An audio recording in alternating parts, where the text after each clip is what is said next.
بھارتی وزیر دفاع راجناتھ سنگھ نے چین کے شہر چنگڈاؤ میں ہوئے SCO وزرائے دفاع کے اجلاس میں شرکت تو کی مگر مشترکہ اعلامیے پر دستخط کرنے سے انکار کر دیا۔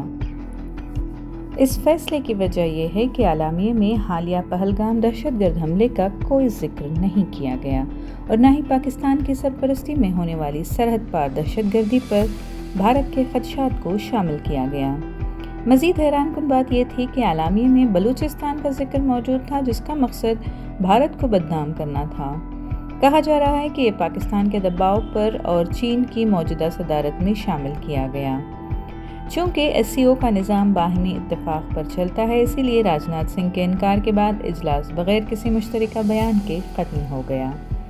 اپنی تقریر میں سنگھ نے واضح انداز میں کہا کہ کچھ ممالک دہشت گردوں کو پناہ دیتے ہیں۔ SCO کو ایسے ممالک پر تنقید کرنے میں ہچکچاہٹ نہیں کرنی چاہیے۔ انہوں نے بتایا کہ آپریشن سندور پہلگام حملے کے جواب میں تھا، جہاں مذہبی شناخت کی بنیاد پر لوگوں کو نشانہ بنایا گیا۔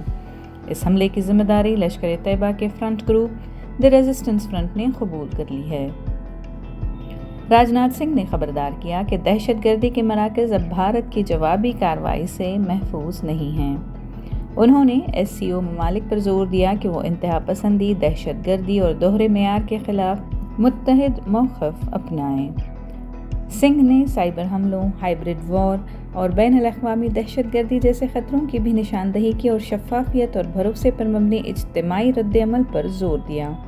انہوں نے افغانستان میں امن، وسطی ایشیا سے روابط اور SCO چارٹر کے تحت رکن ممالک کی خود مختاری کا احترام یقینی بنانے پر زور دیا۔ It is my pleasure to be here in Qingdao to participate in the SCO Defense Ministers meeting. At the outset, I would like to thank our hosts for their warm hospitality. I would also like to congratulate Belarus for joining the SCO family as a new member. Excellency, the world we live is undergoing a drastic transformation.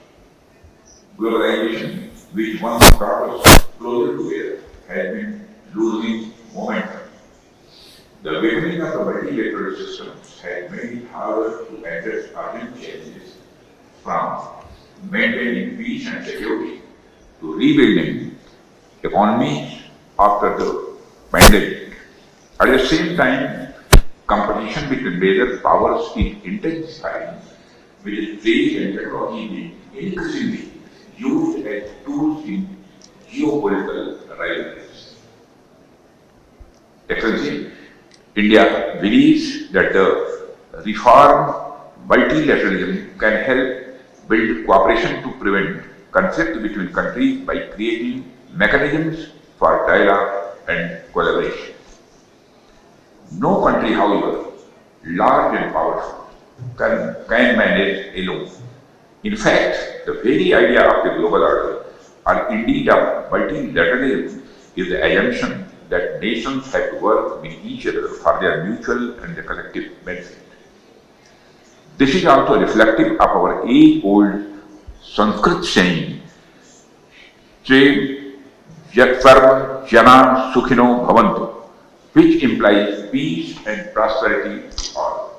Excellency, it is in the context of the current uncertain geopolitical scenario that the role of SCO becomes very important today. SCO member countries contribute around 30% of the global GDP, while about 40% of the world's population resides in them. We therefore have a collective stake to create a safe, secure and stable region that can contribute towards progress and improvement of our people's lives.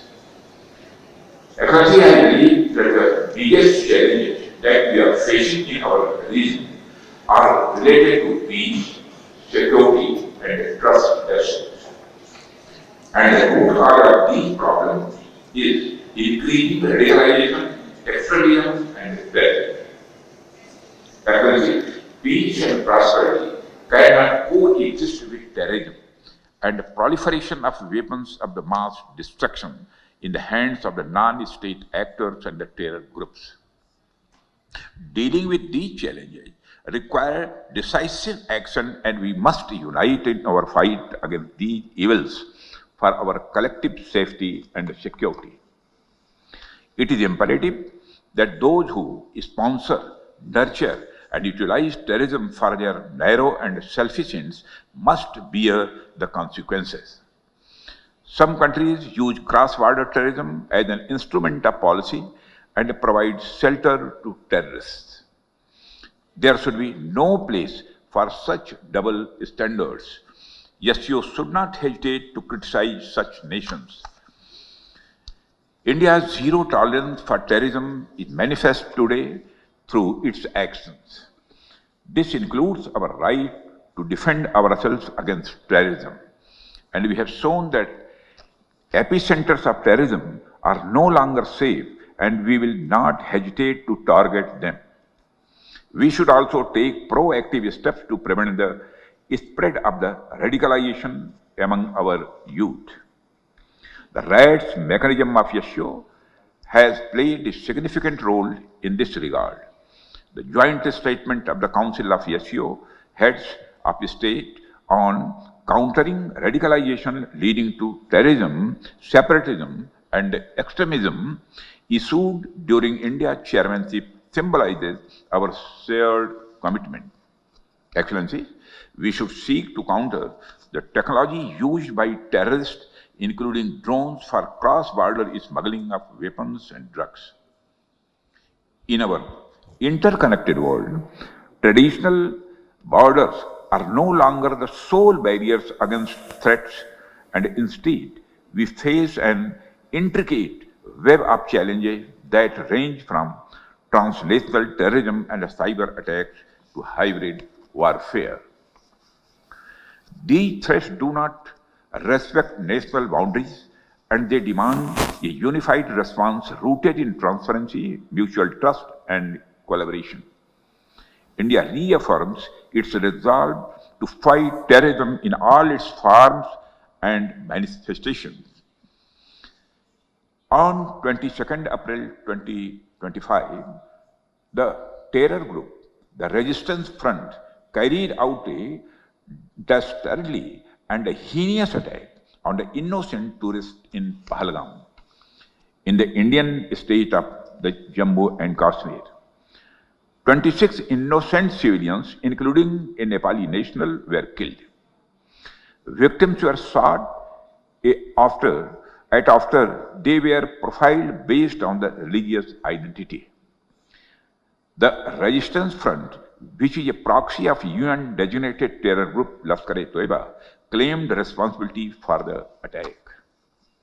The pattern of the Pahlegam terror attack matches with LET's previous terror attacks in India. In exercising its right to defend against terrorism and preempt as well as deter further cross-border terrorist attacks, India on 7th May 2025 successfully launched Operation Sindoor to dismantle cross-border terrorist infrastructure. We reiterate the need to hold the perpetrators, organizers, financiers, and sponsors of reprehensible acts of terrorism, including cross-border terrorism, accountable and bring them to justice. Any acts of terrorism are criminal and unjustifiable regardless of their motivation, whenever, wherever, and by whomsoever committed. SCO members must condemn this evil unequivocally. Excellency, India is committed to increasing its connectivity with the Central Asia. Better connectivity not only enhances mutual trade but also fosters mutual trust. However, in these efforts, it is essential to uphold the basic principles of the SCO Charter, particularly respecting the sovereignty and the traditional integrity of member states. India has been consistent and steadfast in its policy in support of peace, security, and stability in Afghanistan. Our immediate priorities in Afghanistan include providing humanitarian assistance to Afghan people and contributing to Afghanistan's overall developmental needs. As Afghanistan's largest regional development partner, India continues to implement capacity building initiatives for the Afghan people. Excellencies, the COVID-19 pandemic has laid bare the fact that the pandemics recognize no boundaries and that no one is safe till everyone is safe. This is a warning sign of how non-traditional security challenges like pandemics, climate change, food and water security, and associated societal disruption can impact our people's lives. These emerging challenges cannot be addressed without responsible policies and cooperation among nations.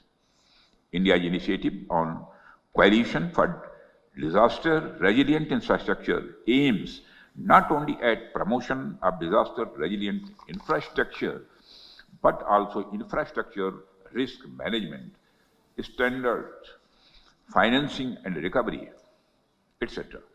It is also an example of how countries are coming together to create and share capabilities to deal with humanitarian assistance and disaster relief. We have affirmed this intent through our policy through the acronym SAGAR, which implies security and growth for all in the region, and India's expanded vision Mahasagar, meaning mutual and holistic advancement for security and growth across regions. Security and stability are most essential components to create a conducive environment for growth and economic development of the region. India has sought to build consensus on dealing with global challenges on the basis of motto One Earth, One Family, One Future, which is founded on our civilizational ethos of Vasudhaiva Kutumbakam. The world is one family. Mutual understanding and mutual benefit must be our guiding principles. Excellency, India supports greater cooperation and mutual trust among SCO members. We should collectively aspire to fulfill the aspirations and expectations of our people as well as tackle today's challenges. We must all be in lockstep in our endeavor in strengthening stability and security in our neighborhood. Excellency, I am optimistic that the today's discussions would help us to deepen the understanding of our shared security challenges and explore new areas for future cooperation in the defense and the security field. Thank you very much, Excellency.